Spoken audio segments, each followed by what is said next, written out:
Direction है शिव बाबा का ज्ञान मत सुनो।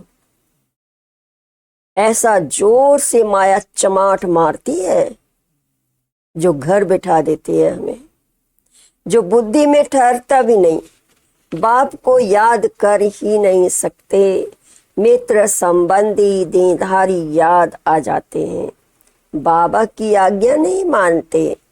बाप कहते हैं माँ में कम याद करो, और फिर ना फरमान वरदार बन कहते हैं हमको फलाने की याद आती है। याद आएगी तो गिर पड़ेंगे, देहधारियों की याद आएगी तो। इन बातों से तो नफरत आनी चाहिए ना, जिसमें हमें फायदा है उसको तो याद करना चाहिए ना। यह बिल्कुल ही अच्छी दुनिया है, हमारे लिए तो नया स्वर्ग स्थापन हो रहा है।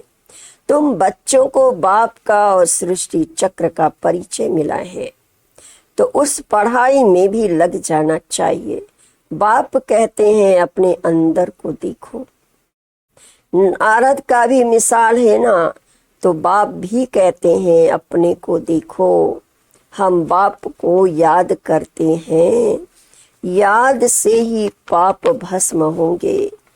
कोई भी हालत में याद शिव बाबा को करना है और कोई से लव नहीं रखना है। अंत में शिव बाबा की याद हो तब प्राण तन से निकले। शिव बाबा की याद हो और स्वदर्शन चक्र का ज्ञान हो। स्वदर्शन चक्रधारी कौन है यह भी किसको पता थोड़ी है। ब्राह्मणों को भी यह नॉलेज किसने दी? ब्राह्मणों को यह स्वदर्शन चक्रधारी कौन बनाते हैं? परम पिता परमात्मा बिंदी। तो क्या वह भी स्वदर्शन चक्रधारी है? हाँ, पहले तो वह है, नहीं तो हम ब्राह्मणों को कौन बनाए स्वदर्शन चक्रधारी? सारा ज्ञान तो परमात्मा में है ना।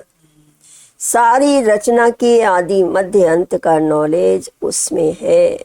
तुम्हारी आत्मा भी बनती है, वह भी आत्मा है। भक्ति मार्ग में विष्णु को चक्रधारी बना दिया है।